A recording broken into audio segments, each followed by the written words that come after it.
ఎంతోమంది ఎంపీలు వచ్చారు పోయారు, కానీ కార్యకర్తల గురించి తెలుసుకొని మన కార్యకర్తలు గౌరవించాలి, కార్యకర్తలు పిలిచి వాళ్ళందరికీ సముచిత న్యాయం కల్పించాలని చెప్పేసి గత సుమారుగా 35 సంవత్సరాల నుంచి రాజశేఖర్ గారి కుటుంబంతో కలిసిమెలిసి నడిచి, మేమైతే రాజశేఖర్ గారితో నడిచాము, జగన్తో నడిచాము, కానీ రాజారెడ్డి గారితో కూడా నడిచి రాజకీయం చేసిన వ్యక్తి చెవిరెడ్డి భాస్కర్ రెడ్డి గారు. ఇంత మంచి వ్యక్తి, ఇంత సీనియర్ నాయకులు మన పార్లమెంట్కి వచ్చి మన మీద నమ్మకంతో జగన్ ఒంగోలు పార్లమెంట్ చెవిరెడ్డి గారికి బాగుంటుంది, భాస్కర్ రెడ్డి అన్న బాగుంటుంది అని చెప్పేసి మా దగ్గరికి పంపించడం నిజంగా మా దర్శి ప్రజలందరూ అదృష్టం చేసుకున్నామన్నా. అందరికీ సహాయం చేసి కులాలకి మతాలకి పార్టీలకు అతీతంగా సహాయం చేసిన ఏకైక వ్యక్తి ఈ రాష్ట్రంలో ఒక చెవిరెడ్డి భాస్కర్ రెడ్డి అని చెప్పి సభాముఖంగా తెలియజేస్తున్నా. నా మీద ప్రేమతో నేను ఆ రోజు ఫస్ట్ పిలిచినప్పుడు పార్టీ ఆఫీస్ ఓపెనింగ్ కి మా శివ దగ్గరికి పోవాలని చెప్పేసి ఆ రోజు పార్టీ ఆఫీస్ కూడా ఓపెనింగ్ కూడా వచ్చేసాడు. అంటే చెవిరెడ్డి భాస్కర్ రెడ్డి గారికి మన మీద ఎంత ప్రేమో, దర్శి మీద ఎంత ప్రేమో, ముఖ్యంగా నా మీద కూడా అంతే ప్రేమ ఉందని చెప్పి సభాముఖంగా తెలియజేస్తున్నా. చాలా మంది వస్తారు, మేము పాత పరిచయాలు ఉన్నాయి అయ్యో నేను చెప్పి అంటారు. పరిచయాలు ముఖ్యం కాదు, ఎవరు వైఎస్ఆర్ కాంగ్రెస్ పార్టీకి రాజశేఖర్ కుటుంబానికి ఎవరు లాయల్గా ఉన్నారో ముఖ్యంగానే.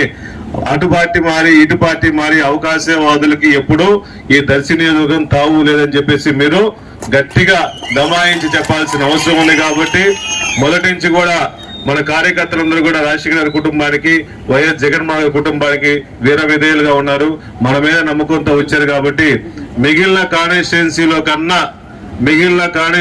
కన్నా దర్శి కాన్స్టిట్యున్సీలో చెవిరెడ్డి భాస్కర్ అన్నకి ఎక్కువ మెజార్టీ ఇవ్వాలని చెప్పేసి ప్రతి ఒక్క కార్యకర్త అందరూ, నాయకులందరూ కష్టపడి పనిచేయాల్సిందిగా కోరుకుంటున్నాం. నా కోరిక ఒకటే, రాజశేఖర్ గారితో పాటు అసెంబ్లీలో కూర్చున్నాను, మళ్ళా జగన్మోహన్ గారితో పాటు అసెంబ్లీలో కూర్చోడం కోసం తప్ప నాకు వేరే ఆలోచన ఏం లేదు. నాకు ఇక్కడ పెత్తనాలు ఏం చేయాలి లేదు.